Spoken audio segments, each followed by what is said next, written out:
Kakak-kakak sekolah minggu, terima kasih sudah menyempatkan waktu kembali untuk kita sama-sama beribadah, walau di rumah saja ya. Dan terima kasih untuk Ibu Penatua Frida Sinaga yang sudah menyiapkan firman Tuhan untuk kita semua. Dan untuk memulai ibadah ini, kita akan menyanyikan satu buah lagu, yaitu Hati yang Gembira Adalah Obat. Hati yang gembira adalah obat, seperti obat hati yang senang, tapi semangat yang patah keringkan tulang. Hati yang gembira Tuhan senang. Mari bersama-sama. Hati yang gembira adalah obat, seperti obat hati yang senang, tapi semangat yang patah keringkan tulang. Hati yang gembira Tuhan senang. Sekali lagi katakan sama-sama. Hati yang gembira adalah obat, seperti obat hati yang senang, tapi semangat yang patah keringkan tulang. Hati yang gembira Tuhan senang.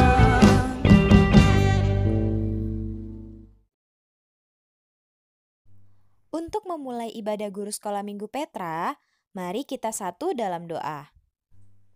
Allah yang bertata dalam kerajaan sorga, terima kasih ya Tuhan Kau telah kumpulkan kami di sini bersama-sama untuk beribadah guru sekolah minggu, walau di rumah saja ya Bapa.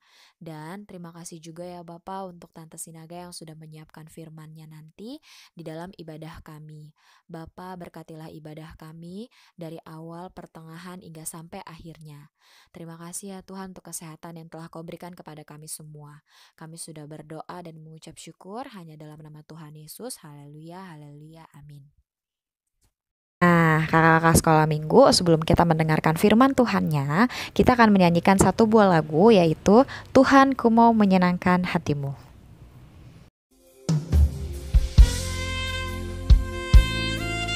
Biar hidup kami menyenangkan hati Tuhan, biar hati kami terus terpaut kepada Tuhan, mengikuti Tuhan, mengikuti segenap firman-Mu Bapa, dan melakukannya dalam kehidupan kami Tuhan Yesus. Pimpin kami Tuhan pada pagi siang hari ini, bahwa setiap kami lebih dekat lagi kepada Tuhan.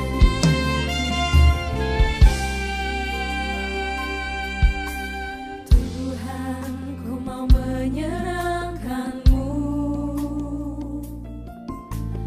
Tuhan, bentuklah hati ini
kuduskan hingga tulus selalu,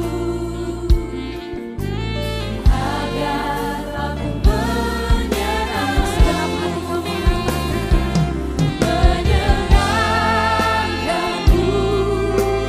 senangkanmu, hanya itu kerinduanku,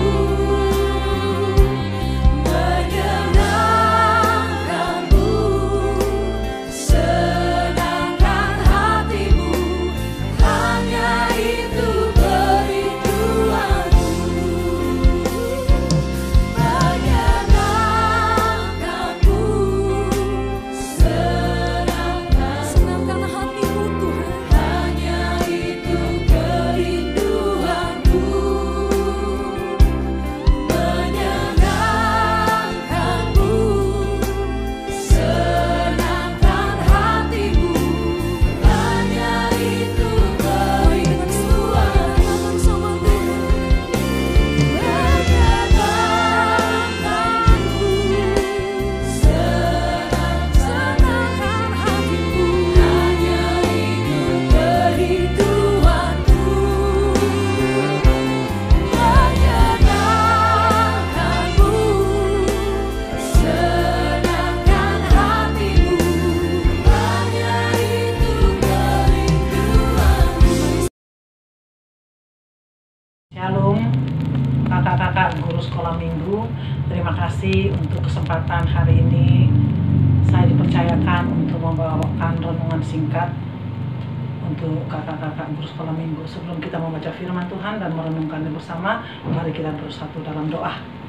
Tuhan Yesus, Tuhan Allah Bapa di surga, pimpin kami Bapa untuk mengerti akan firman-Mu. Terima kasih Tuhan Yesus. Inilah kami, seluruh keberadaan kami letakkan dalam tangan Tuhan. Di dalam nama-Mu Tuhan Yesus kami berdoa. Amin.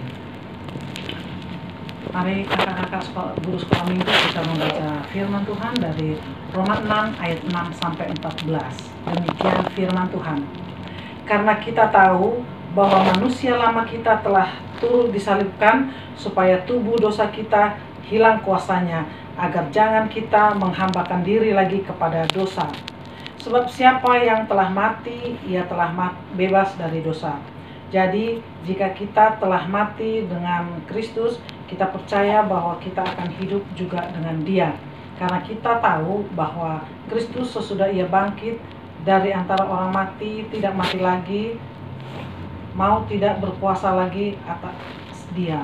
Sebab kematiannya adalah kematian terhadap dosa, satu kali dan untuk selama-lamanya, dan kehidupannya adalah kehidupan bagi Allah. Demikianlah hendaknya kamu memandangnya, bahwa kamu telah mati bagi dosa, tetapi kamu hidup bagi Allah dalam Kristus Yesus. Sebab itu hendaklah dosa jangan berkuasa lagi di dalam tubuhmu yang fana, supaya kamu jangan lagi menuruti keinginannya. Dan janganlah kamu menyerahkan anggota-anggota tubuhmu kepada dosa untuk dipakai sebagai senjata kelaliman, tetapi serahkanlah dirimu kepada Allah sebagai orang-orang yang dahulu mati, tetapi yang sekarang hidup. Dan serahkanlah anggota-anggota tubuhmu kepada Allah untuk menjadi senjata-senjata kebenaran. Sebab kamu tidak akan dikuasai lagi oleh dosa, karena kamu tidak berada di bawah hukum Taurat, tetapi di bawah kasih karunia. Sedemikian jauh pembacaan firman Tuhan. Mari kita renungkan bersama-sama. Kakak-kakak guru sekolah minggu yang terkasih, Roma 6 diberikan judulnya Mati dan Bangkit dengan Kristus. Paulus memang dalam hal ini mempersiapkan mindset kita terlebih dahulu bahwa keselamatan adalah kasih karunia. Sedikit pun tidak ada hasil usaha kita. Itu perlu kita camkan, bukan karena kebaikanku, bukan karena kepintaranku, bukan karena kekayaanku, dan lain-lain hal itu. Hal itu tidak akan berlaku bagi sebuah keselamatan, tetapi keselamatan itu hanya datang oleh karena kasih karunia Allah. Kita tahu bahwa besar kasih Allah untuk kita sehingga kita ditebus dengan darahnya. Kasih Tuhan mengalahkan segalanya, bahkan sampai ke dunia orang mati, Allah ada di sana untuk menebus kita. Ketika kita ditebus, kita telah menjadi kepunyaannya. Kita berharga, makanya kita ditebus dan diselamatkan. Karena kita berharga baginya. Dari pendosa untuk menjadi selamat, status kita diubahkan. Dari pendosa untuk diselamatkan dan hidup, kita diubahkan sehingga kita menjadi anaknya. Kakak-kakak guru sekolah minggu yang terkasih, kita menjadi anak dari Bapa yang menjadikan kita satu kesatuan. Kita ditebus ketika ketika Yesus mati, kita ikut mati di dalamnya karena dosa-dosa kita. Dan ketika Yesus bangkit, kita ikut bangkit dengan kebangkitannya. Arti kematian adalah berakhir sampai di sana. Ya, dengan kita menjadi satu dengan Allah, maka kita pun ikut bangkit dengannya. Dalam kematiannya, kita ikut mematikan dosa kita. Dengan kebangkitannya, kita ikut juga bangkit dengannya. Selama kita terus mau berjalan bersamanya, kita akan tetap menjadi miliknya, bersatu dengannya. Jadi Allah bukan Allah yang berjalan bersama kita, tetapi kitalah yang berjalan dengannya. Seturut kehendaknya lah kita berjalan. Kalau kita menyadari siapa kita setelah diselamatkan, maka saatnya mindset kita pun akan berubah, bahwa kita adalah anak raja. Maka tutur kata, pola pikir, pola rasa, pola pandang, semuanya akan berubah. Kalau kita menyadari siapa kita setelah kita diselamatkan, maka kita akan berubah. Baik pola makan kita, baik pola cara kita berpakaian, kita akan berubah. Dan itulah yang dituntut oleh firman Tuhan. Kita tidak sama dengan anak-anak dunia ini. Betul kita berada di dunia ini, tapi pola tingkah laku kita, tutur kata kita tidak sama dengan mereka. Di ayat yang ke-12, hendaklah dosa jangan berkuasa dalam hidupmu, maka dari itu jagalah setiap kali kita berkata-kata dan melangkah. Jaga itu semuanya. Anak-anak sekolah minggu selalu mengidolakan guru-gurunya yang mereka senangi. Karena apa? Tutur kata guru-guru sekolah minggu itu menjadi satu kesukacitaan bagi anak-anak, sehingga mereka punya pola, mereka punya kesukacitaan ketika mau bersekolah minggu. Di sana ada kakak-kakak guru sekolah minggu yang memberikan kesukacitaan itu, yang memberikan kenyamanan bagi mereka. Sehingga ketika kita bertanya kepada anak-anak sekolah minggu, ayo siapa kakak sekolah minggu namanya, mereka akan tahu karena itu berkenan di hati mereka, ya. Jadi firman ini mengajak kita untuk hidup kudus dari semua tingkah laku, karena Bapa kita kudus adanya. Dan waspada, dosa selalu mengintip. Karena kita ini seperti dalam firman Tuhan tadi, sebab kamu tidak akan dikuasai lagi oleh dosa, karena kamu tidak berada di bawah hukum Taurat, tetapi di bawah kasih karunia. Demikian firman Tuhan. Mari kita menyadari bahwa guru-guru, kakak-kakak sekolah minggu itu membawa kesukacitaan karena tutur kata, karena kesukacitaan yang ditaburkan bagi anak-anak terbawa sampai ke rumah. Demikian jauh firman Tuhan. Mari kita berdoa. Terima kasih Tuhan Yesus dengan firman-Mu yang kami baca bersama. Biarlah Roh Kudus yang meneruskannya di hati kami dan mengubahkan seluruh perasaan dan pikiran kami, sehingga kami seturut dengan kehendak-Mu Bapa. Kehidupan lama kami telah mati Tuhan dengan kematian Tuhan, dan kami telah Tuhan bangkitkan dengan kebangkitan-Mu Bapa, sehingga kami berubah Tuhan untuk terus memandang kepada salib Kristus, menyadari siapa kami di hadapan Tuhan dan di hadapan manusia. Terpuji-pujilah nama Tuhan Yesus, Allah kami maha besar Engkau. Haleluya. Amin.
Tuhan Yesus yang baik, terima kasih untuk ibadahnya sudah selesai sampai di penghujung acara ya Bapa. Bapa, kami bersyukur untuk kasih-Mu yang selalu menyertai kami semua ya Bapa, sehingga kami bisa mendengarkan firman dengan baik dan dengan tubuh yang sehat yang telah diberkati oleh Engkau ya Tuhan. Bapa, berkati firman Tuhan yang sudah kami dengar, supaya firman Tuhan ini tinggal di dalam hati kami dan kami bisa mengaplikasikannya dengan baik ya Bapa, agar bisa menyenangkan hati-Mu. Tuhan Yesus, Engkau juga memberkati Ibu Frida Sinaga yang sudah menyiapkan firman Tuhan kepada kami semua ya Bapa. Berkatilah beliau ya Bapa untuk diberikan kesehatan dan diberikan juga ya Bapa apa yang dibutuhkan beliau ya Bapa dalam kehidupannya dan keluarganya ya Bapa. Berkati beliau ya Bapa supaya semakin bisa memuliakan nama-Mu di dalam kehidupannya. Tuhan, terima kasih juga untuk berkat-Mu yang selalu melimpah dalam kehidupan kami semuanya ya Tuhan. Terima kasih Tuhan Yesus yang baik. Kami berdoa untuk Indonesia ini ya Bapa, supaya semakin pulih dalam COVID-19 ini ya Bapa. Sehingga Tuhan Yesus menyertai ya Bapa rumah sakit beberapa yang membutuhkan pertolongan. Biarlah tangan Tuhan yang menyertai itu semua Tuhan. Kami sudah berdoa dan mengucap syukur ya Bapa. Kembalikan kami di bulan depan kembali di dalam ibadah guru sekolah minggu selanjutnya. Kami sudah berdoa dan mengucap syukur hanya dalam nama Tuhan Yesus. Haleluya, haleluya, amin. Kita sudah selesai. Terima kasih kakak-kakak sekolah minggu sudah menyempatkan waktunya untuk kita beribadah bersama-sama. Dadah, sampai kejumpa lagi untuk di ibadah selanjutnya.